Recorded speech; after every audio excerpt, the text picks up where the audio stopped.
My brother stalked and assaulted my girlfriend at a wedding. My parents defended him, but now he's in prison for domestic violence. So, let me tell you what went down the second my girlfriend Victoria, who's 25, walked into the room.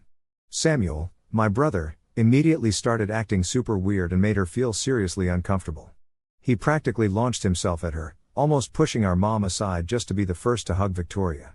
And when I say hug, I mean he held on way too long. Victoria had to step back to get away. During dinner, he kept finding lame reasons to touch her arm or shoulder, and he was telling these so-called inside jokes that didn't make any sense because they just met. Then, Samuel kept shoving past me just to sit next to her. The real kicker? He tried feeding her from his own fork while staring intensely at her. It was so awkward. Victoria was clearly uncomfortable, but she stayed polite because it was our first family get-together, and she wanted to make a good impression. The whole night, Samuel wouldn't stop bringing up embarrassing stories about me from when I was a kid, twisting them around to make me look like a total fool. He even told this ridiculous made-up story about how he had to rescue my high school girlfriend from my so-called emotional abuse, which never happened. Victoria knew these stories were bogus because I'd already given her the lowdown on my teenage years. But my parents just sat there, nodding along like Samuel was reciting the truth. After dinner, things got even weirder. Victoria offered to help clean up, trying to be nice. I was in the garage helping my dad with some boxes when I realized I hadn't seen Victoria for a bit. I found her in the kitchen with Samuel practically blocking her way out. He had her cornered and was telling her how she deserves someone more exciting than me, his boring, unstable older brother. He was way too close, with his hand resting on the counter by her hip.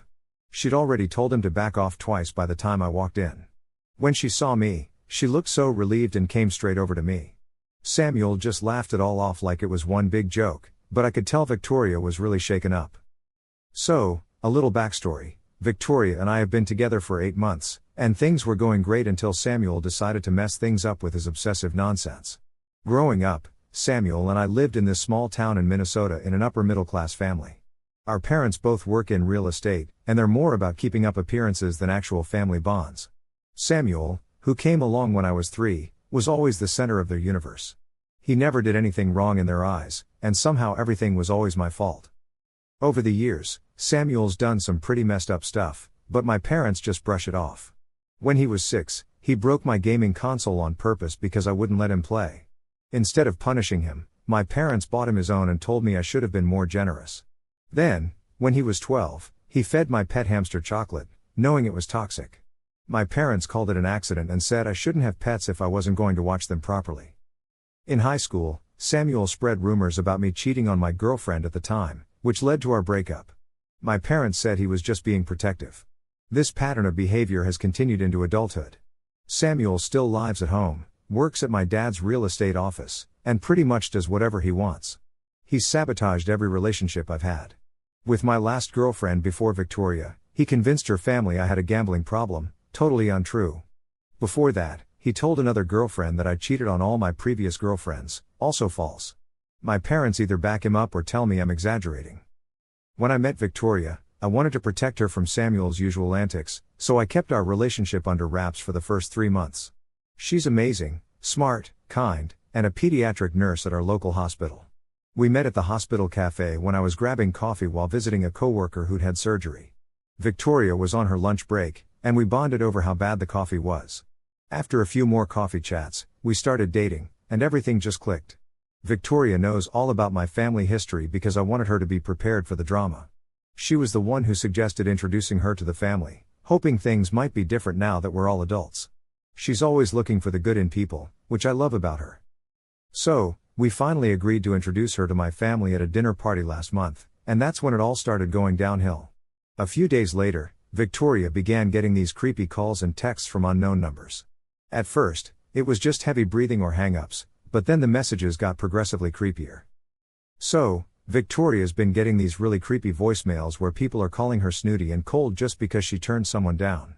A few messages even had weirdly specific stuff about her work hours and what she was wearing, which clearly meant someone was stalking her.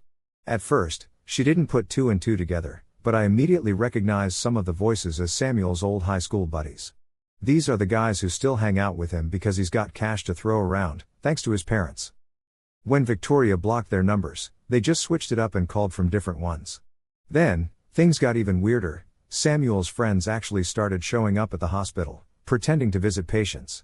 But really, they were just lingering around where Victoria works, in the pediatric ward, giving her creepy stares and making snide remarks just loud enough for her to hear.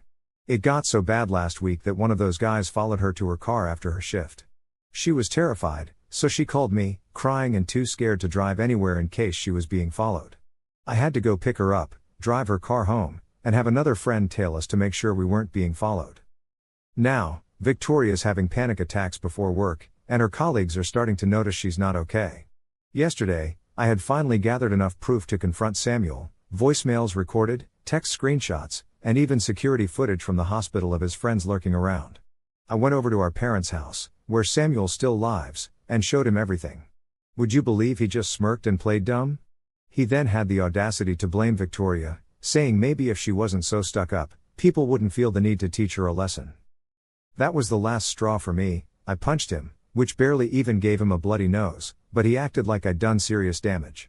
Of course, our parents barged in mid-drama and immediately jumped down my throat without even looking at the evidence. Mom was hysterical, acting like her precious boy was under attack, and Dad started going off on me, saying I've always been jealous of Samuel and need anger management.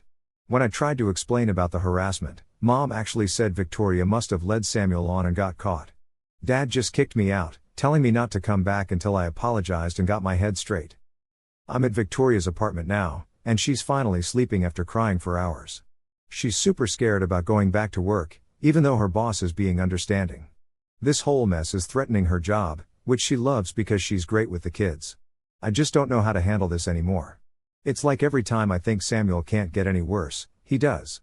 Our parents are just making everything harder by pretending this isn't happening, and the police won't help without more direct evidence against Samuel. I'm at a loss here. Has anyone dealt with something this crazy? How can I protect Victoria while dealing with my family being totally toxic?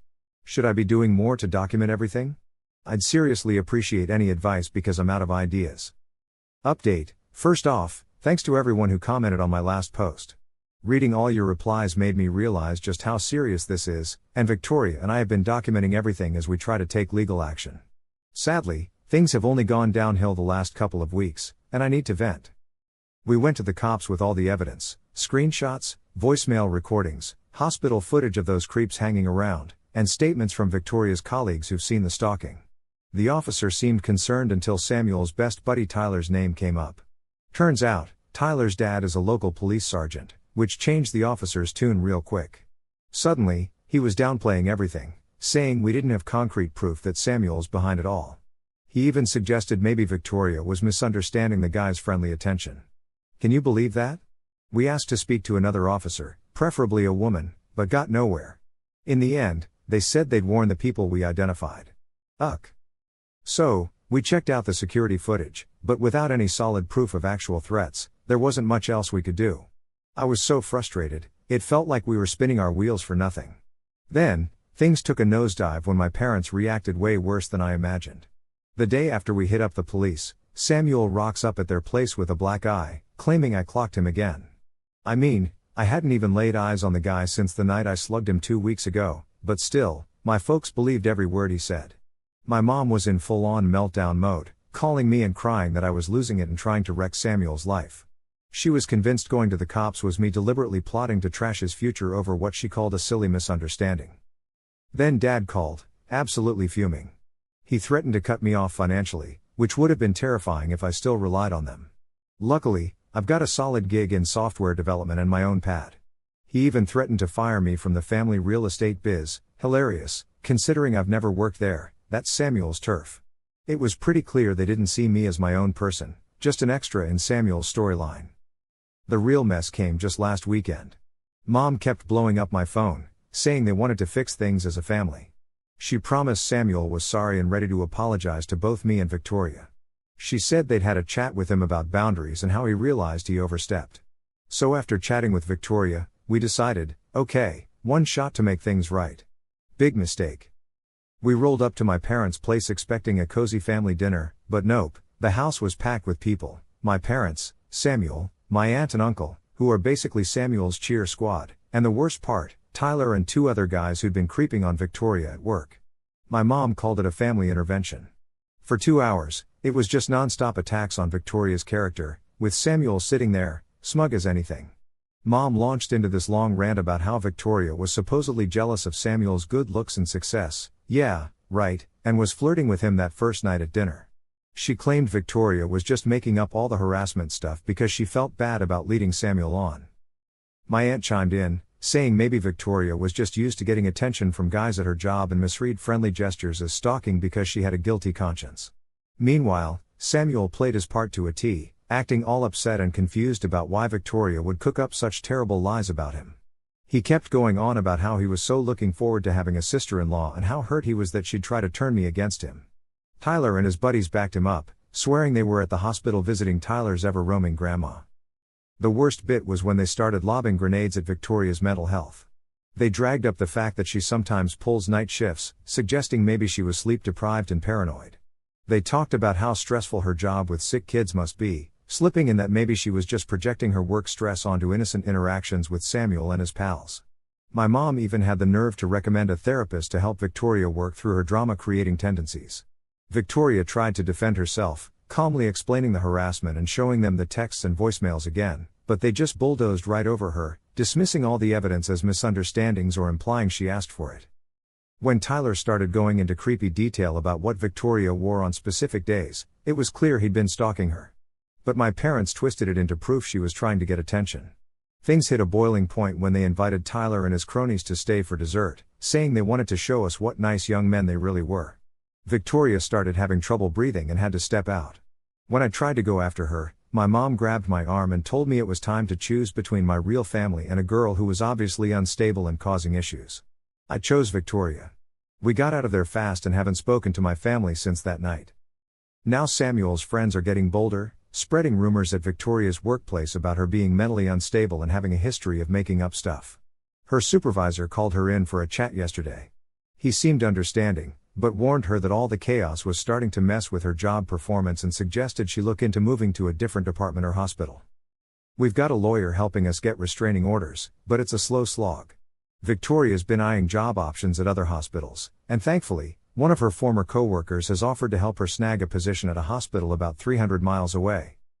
Man, it sucks that we're being pushed to consider such extreme steps, but I can't stand seeing Victoria so terrified and stressed out. She's been crying before every shift and has even lost weight since her anxiety is messing with her eating. I honestly don't know what to do anymore. Every attempt to handle things nicely has just blown up in our faces. My family is living in a dream world, and the cops are no help at all. It feels like Samuel is getting the upper hand. How do you fight back when everyone is set on believing the worst about you and the best about your abuser? Update 2. I wish I had better news, but everything's just fallen apart, especially after what went down at my cousin Holly's wedding last weekend. I've been trying to come to grips with it all over the past few days before sharing this update. What should have been a fun family event turned into a total disaster that ended with Samuel in handcuffs and our family completely torn apart. Some background: Holly and my grandpa are the only ones who ever saw through Samuel's act when we were kids. She caught Samuel messing with her cat and told everyone, but my parents convinced the rest of the family that she was just making it up for attention. She's never let that go and has been in our corner since things went south with Victoria. She even wrote detailed stuff for our lawyer about Samuel's sketchy behavior. Holly invited us to the wedding, and although Victoria and I were iffy about going, Holly called us personally. She promised she only invited Samuel because her parents pushed for it, and she'd hired extra security just to keep an eye on him. She also seated us far from my parents and Samuel with her husband's family. We figured with all those witnesses and security, Samuel wouldn't dare pull any nonsense. Boy, were we wrong. The ceremony was cool since Samuel was busy playing groomsman. Holly's husband is related through the other side of the family and had no idea about the drama. At the reception, everything seemed chill at first. Samuel was sitting with our parents, and we were across the room with Holly's in-laws. Victoria finally started to relax and have a good time for the first time in ages. Then around 9 p.m., Victoria went to the bathroom, and 10 minutes later, I realized Samuel wasn't at his table anymore. Something felt off, so I went to check on her. As I was heading to the bathroom, I heard Victoria scream. I sprinted over and ran into Holly's husband, Miller, and his brother. They had found Samuel pinning Victoria against the wall in the hallway outside the bathrooms, trying to assault her while she struggled. He had one hand over her mouth and was gripping her arms so hard they were bruising. Miller and his brother got Samuel off Victoria just as I arrived. She was shaking, crying, with her dress torn and bruises forming. Samuel was obviously wasted and started shouting that Victoria had been flirting with him all night, which she hadn't, and had followed him to the hallway, though she was already there first. Miller's brother, who's a cop in another city, immediately called the local police while Miller helped Victoria to a private room to calm her down with Holly and her mom. Things got even worse, if you can believe it. When the police showed up, my parents tried to stop them from arresting Samuel. My mom was yelling about it being a misunderstanding and that Victoria must have led Samuel on, saying they shouldn't ruin his life over a drunken mistake. My dad even physically tried to block the officers from cuffing Samuel, claiming they should handle it as a family matter. Samuel switched between crying about how Victoria had seduced him and threatening everyone, saying we had no idea what he was capable of. He looked totally unhinged. When they finally got him in the police car, he started shouting insults at Victoria, claiming she'd been asking for it since they first met.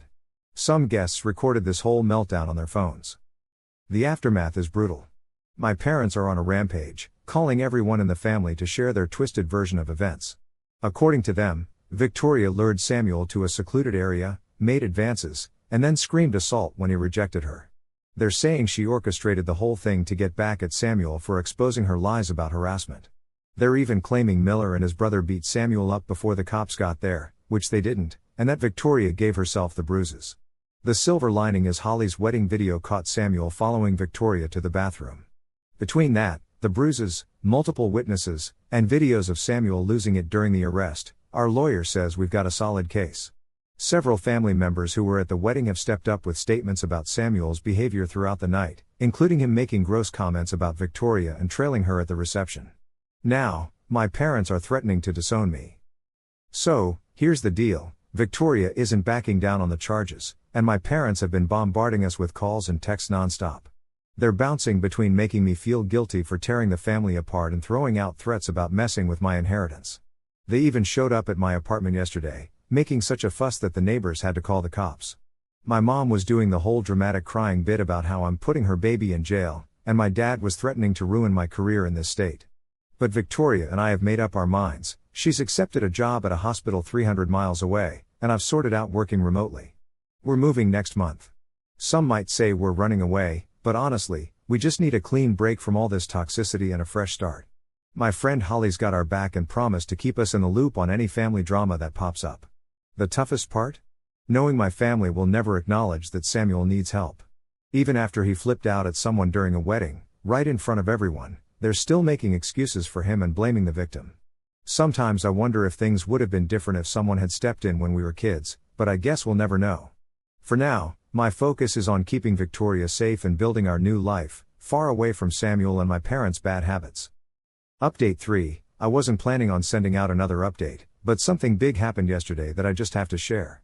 After 4 years of blissful silence from my family, I got this frantic call from my mom that left me feeling a mix of vindication and deep sadness.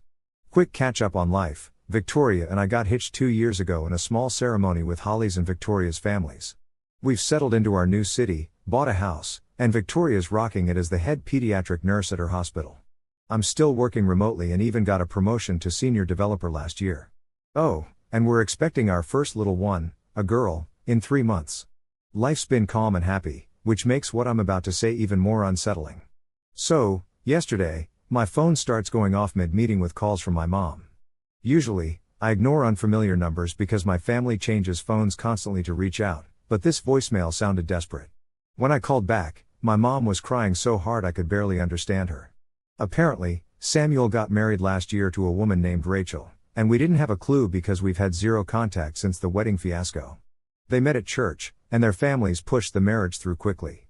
My mom kept going on about how perfect everything was, how Samuel finally found a good Christian woman, and how happy they all were, until last week happened. Last Thursday, Rachel's colleague called the cops after she missed work for 3 days. When the police checked in on her, they found she was severely injured, 2 broken ribs, a fractured wrist, and bruises everywhere. Here's the kicker, the cops found out my dad was helping Samuel keep this abuse under wraps. Rachel finally spilled everything to the police. Samuel started hitting her just 2 months into their marriage, and whenever she threatened to leave or tell someone, my dad would step in. He used his real estate connections to pressure Rachel's family about their mortgage or threatened her job at companies he had sway with. He even managed to convince Rachel's parents she was unstable and making up these stories about Samuel, pulling the same crap he tried with Victoria. The last straw came when Rachel got a promotion that would give her some financial freedom. Samuel lost his mind and beat her so bad she couldn't work. When she turned to my dad for help, he told her to put some ice on it and remember her wedding vows.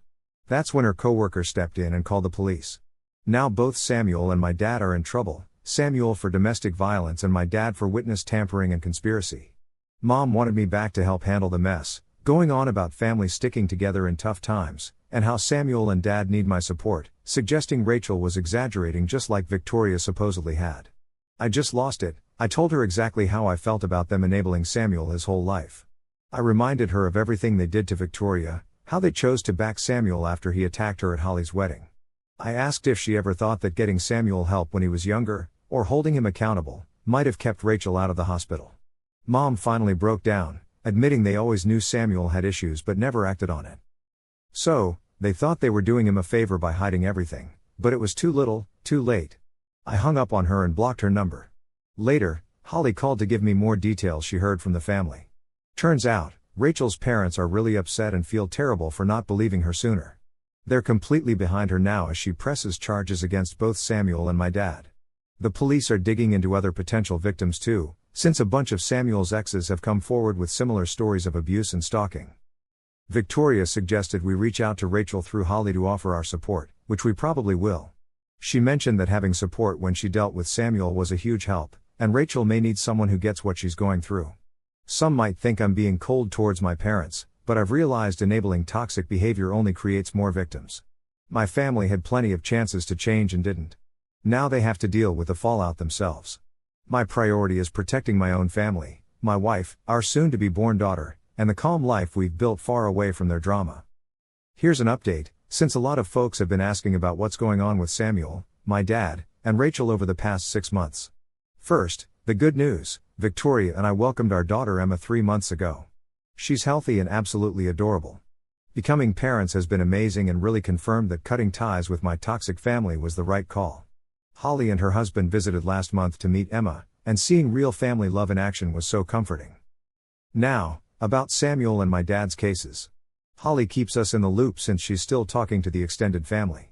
Samuel took a plea deal last month and got 8 years for aggravated domestic violence, with a possibility for parole after 5 years. My dad's case is still ongoing, but his lawyers are trying to negotiate a deal. His real estate license is suspended, and most business partners have ditched him. Surprisingly, my mom finally started therapy after our last call. Holly said she's moved out, filed for divorce, and sent me a long apology letter for everything, enabling Samuel, not protecting me as a kid, and how they treated Victoria. I haven't replied yet. Part of me is glad she's waking up, but it's pretty late in the game.